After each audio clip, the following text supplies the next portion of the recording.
Assalamualaikum warahmatullahi wabarakatuh. Hai semuanya, apa kabar? Semoga kalian sehat selalu ya. Dan jangan lupa tentang protokol kesehatannya. Sebelum kita memulai pembelajaran hari ini, alangkah baiknya kita berdoa sesuai dengan keyakinan masing-masing. Berdoa dimulai. Amin. Tetap semangat ya, walaupun di rumah aja, kita semua harus tetap semangat untuk melakukan PJJ ini. Apalagi kalian harus tetap semangat untuk melakukannya. Jangan lupa untuk mengerjakan tugas, absensi, ataupun menonton video pembelajaran yang ada di YouTube SMA Widya Manggala.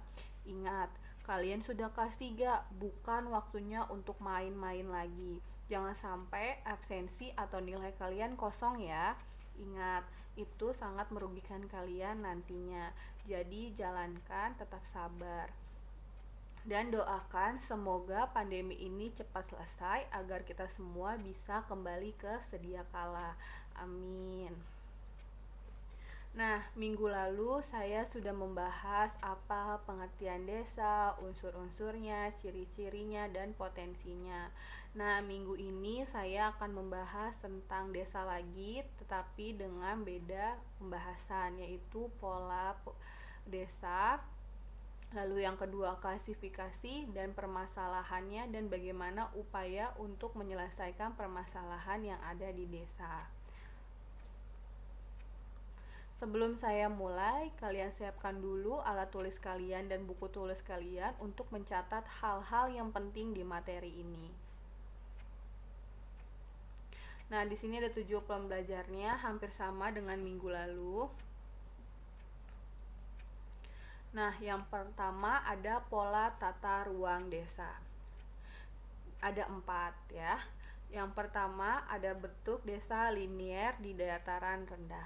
Nah, biasanya di dataran rendah ini di daerah pegunungan. Kalian bisa lihat keterangannya. Nah, keterangannya yang pertama ini arah pengembangan. Yang kedua ada jalan tembus. Yang ketiga ada daerah industri kecil. Dan yang keempat yang berwarna abu-abu itu ada lahan pertanian. Nah, ini biasanya kalau misalnya kalian lihat di suatu desa, ada pembatas dari rumah satu dan rumah lainnya dengan jalanan, itu contohnya. Jadi, satu dengan rumah lainnya dibatasi oleh jalanan, atau misalnya di daerah jalanan itu ada namanya daerah industri kecil atau daerah perdagangan. Nah, itu biasanya disebut dengan bentuk desa linear di dataran rendah. Nah, pemukiman penduduk di dataran ini umumnya memanjang sejajar dengan rentangan jalan raya yang menembus desa yang bersangkutan. Jadi, suatu desa ini saling bersangkutan, tapi dibatasi oleh namanya jalan. Yang kedua, ada bentuk desa yang memanjang mengikuti garis pantai. Nah, pasti kalian juga udah paham ya, kalau di pantai berarti dari laut. Nah, di sini ada keterangannya. Yang pertama ada yang gambar 1 ada arah pengembangan pemukiman penduduk. Terus yang kedua ada daerah kawasan industri kecil atau perdagangan lagi, dan yang ketiga ada daerah pemukiman penduduk. Penjelasannya adalah, nah, di daerah-daerah ini biasanya dapat ditumbuhi suatu pemukiman yang mata pencarian penduduknya itu adalah di bidang perikanan, perkebunan kelapa, atau perdagangan. Jika desa pantai seperti ini berkembang, yang seperti ada di gambar, maka tempat tinggal meluas dengan cara menyambung yang lama menyusuri pantai yang seperti di nomor 3. Jadi, nanti di bibir pantai itu adanya pemukiman warga. Pasti kalian juga udah pernah lihat ya, desa yang ada dekat dengan pantai. Terus adapun pusat-pusat kegiatan industri kecil yang contohnya itu pedagang ya, yang misalnya jual tentang souvenir atau makanan-makanan laut seperti itu. Yang ketiga ada bentuk desa yang mengelilingi fasilitas tertentu. Nah, kalau yang ini, bentuk desa ini biasanya di dataran rendah, seperti yang tadi di daerah pegunungan. Nah, yang dimaksud dengan fasilitasnya, misalnya itu ada mata air, waduk, lapangan, dan lain-lain. Nah, di sini keterangannya, yang pertama daerah pemukiman penduduk, itu nomor satu, di daerah 4 fasilitas yang ada. Tadi yang bisa dikatakan fasilitasnya itu seperti mata air, waduk ataupun adanya lapangan. Jadi dari ketiga yang tadi saya sebutkan itu dekat dengan pemukiman yang digambarkan di daerah nomor satu. Yang kedua ada arah pengembangan pemukiman penduduk, itu di dua. Dan yang ketiga daerah kawasan industri kecil. Berarti agak jauh ya dari pemukiman penduduk. Dan yang keempat yang tadi saya katakan fasilitas yang telah ada seperti mata air, waduk, dan lapangan, dan lain-lain. Jadi fasilitasnya ini adalah fasilitas yang mendukung daerah tersebut. Nah, yang keempat ada bentuk desa yang terpusat. Gambarnya hampir sama ya seperti yang tadi, tapi kalau yang yang mengelilingi fasilitas tertentu itu yang menjadi pusat adalah fasilitasnya, sedangkan bentuk desa yang terpusat satu itu adalah daerah pemukiman penduduk, perumahan ya berarti. Terus yang kedua daerah pengembangan pemukiman penduduk, apa sih yang dikembangin gitu. Yang ketiga daerah kawasan industri kecil, itu jatuhnya kayak perdagangan lagi. Nah, bentuk desa yang terpusat ini biasanya terdapat di daerah pegunungan, sama kayak dataran rendah tadi ya. Penduduk umumnya terdiri dari atas mereka yang sekerumpun, yang maksudnya bergotong royong gitu. Pemusatan tempat tinggalnya tersebut didorong oleh kegotong royongan.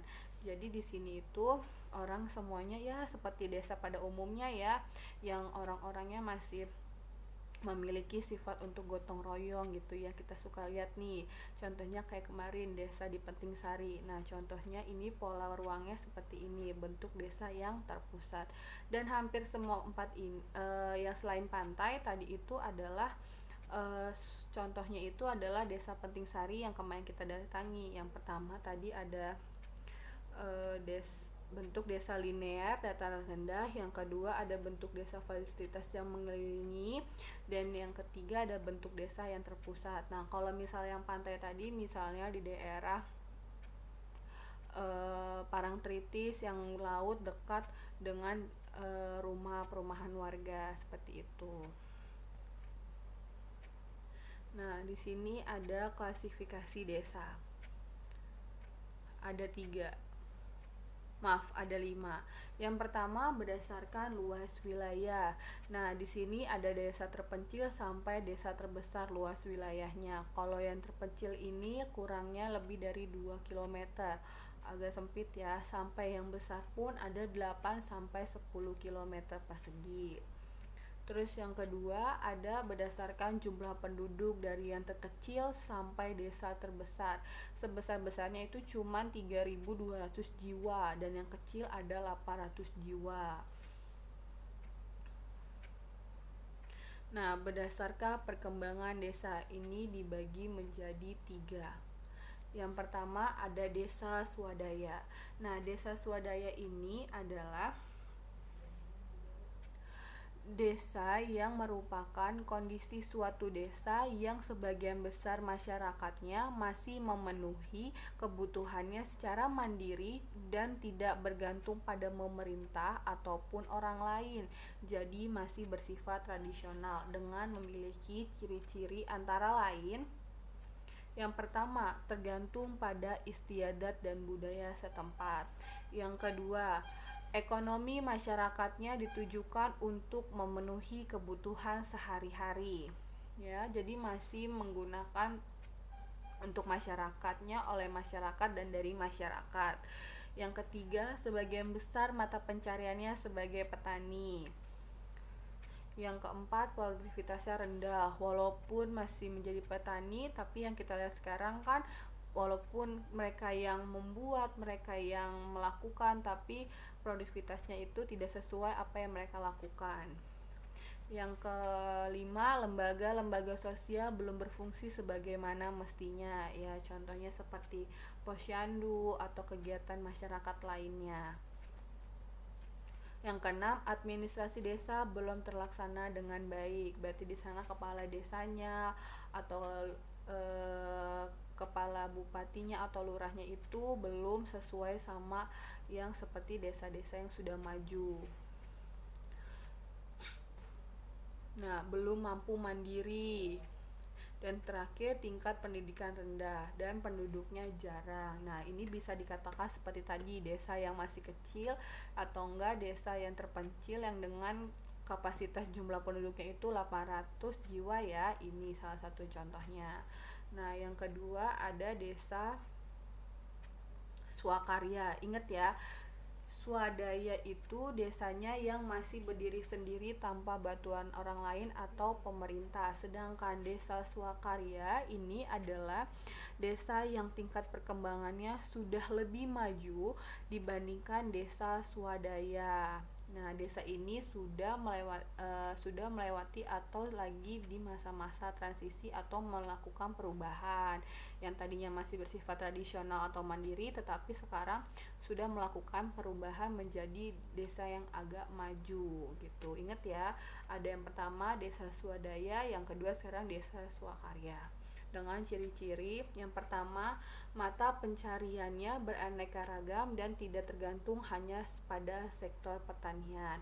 Berarti mereka sudah contohnya kayak melakukan berdagang seperti itu. Yang kedua, lembaga-lembaga sosial mulai berfungsi sebagai mestinya. Tadi kan di swadaya belum, tapi di sini sudah berfungsi. Yang ketiga, tingkat pendidikan dan kesehatan cukup tinggi. Nah, berarti misalnya sekolahnya sudah lebih baik, kesehatannya juga sudah banyak fasilitasnya yang lebih baik, yang sudah memumpuni, seperti itu. Yang keempat, pola pikir mulai berubah atau terbuka, sudah mengerti atau sudah masuknya internet contohnya. Nah, administrasi pemerintah desa terlaksana dengan baik, mampu menyelenggarakan urusan rumah tangganya sendiri, jadi nggak butuh bantuan orang lain lagi. Kalau misalnya tadi di desa swadaya kan dia masih bareng-bareng gitu untuk menyelesaikan masalah, tapi kalau ini sudah bisa mengurusnya dengan sendiri, mulai mendapat pengaruh dari luar. Nah, contohnya tadi seperti internet gitu. Nah, ini baru desa yang sudah maju, desa swasembada. Ingat, swadaya itu yang masih belum maju, yang masih mandiri. Terus yang kedua ada swakarya yang lagi di masa transisi ingin berubah ya, desa yang ingin berubah. Dan terakhir ada desa swasembada yang desa sudah maju dengan ciri-ciri yang pertama, tingkat pendidikan dan keterampilan sudah tinggi. Terus mata pencarian penduduk sebagian besar di bidang jasa dan perdagangan. Nah, ini salah satunya contohnya Desa Penting Sari, Jogja yang kemarin kalian study tour. Sarana dan prasarana lengkap. Administrasi desa terlaksana dengan baik ya. Terus mampu memanfaatkan sumber daya alam yang ada. Teknologi mulai digunakan, dan yang terakhir masyarakatnya mulai maju. Nah, itu seperti kemarin contohnya Desa Penting Sari di Yogyakarta, itu yang menggambarkan salah satu desa swasembada yang apa-apa sudah maju. Ingat ya, tadi ada desa swadaya, swakarya, dan swasembada. Ini sangat penting karena di setiap ulangan ataupun TO ataupun nantinya kalau misalnya ada ujian yang lainnya, itu selalu keluar tentang 3 desa tersebut, swadaya, swakarya, dan swasembada. Ingat selalu ya. Nah, permasalahan dan upaya desa. Permasalahan desa dan upayanya. Nah, permasalahannya itu yang pertama ada lapangan pekerjaan di luar pertanian atau non-agraris hampir tidak ada. Nah, itu permasalahan pertama. Berarti itu bisa kita lihat tadi di desa swadaya yang kebanyakan orang masih melakukan pertanian. Yang kedua, sistem upah pada sektor pertanian rendah, bahkan lebih rendah dari sistem upah non pertanian. Nah, contohnya seperti tadi di desa swadaya. Yang ketiga, sistem kehidupan sosial budaya bersifat tradisional. Dan yang terakhir, menurunnya kesuburan lahan pertanian. Nah, masalah ini ada di desa swadaya, dan kalau misalnya mereka melakukan transisi ke desa swakarya mungkin akan lebih baik. Nah, di sini ada upaya pembangunan desa dari pemerintah. Yang pertama, menempatkan penduduk desa dalam kedudukan sebagai warga desa yang sebenarnya. Jadi jangan selalu memikirkan kalau misalnya itu kegiatan untuk ekonominya itu dengan pertanian saja. Terus jangan mau dibodohi atau direndahkan dengan hasil upah seperti itu. Nah, yang kedua, mengusahakan penduduk desa yang lebih kreatif, inovatif, dinamis, dan fleksibel dalam menghadapi tantangan yang ada. Nah, contohnya tadi seperti desa swasembada ya, masyarakatnya sudah berpikiran yang lebih maju untuk mengembangkan desa. Contohnya lagi, di desa Penting Sari, Yogyakarta, itu udah sangat maju, udah inovatif banget, udah dinamis dan fleksibel ya kan. Sudah bisa pekerjaannya itu bukan cuman pertanian tapi sudah bisa di jasa wisata. Nah, contohnya itu di desa swasembada seperti itu. Jadi ingat ya, desa itu ada 3 tadi klasifikasinya dengan pengembangannya. Yang tadi kita bahas pertama kan saya belum membahas nih apa sih pengembangannya dari 4 yang saya sebutkan. Nah, ternyata pengembangannya itu antara lain ada 3, ada swadaya, swakarya, dan swasembada seperti itu. Nah, sekian dari saya. Apabila ada yang ditanyakan, kalian bisa WA saya. Dan yang belum masuk ke GCM Geografi, kalian bisa minta kodenya ke wali kelas kalian atau WA saya. Nah, untuk tugas dan absensi nanti akan ada di GCR-nya. Sekian dari saya. Apabila ada kata-kata yang salah, mohon dimaafkan. Wassalamualaikum warahmatullahi wabarakatuh.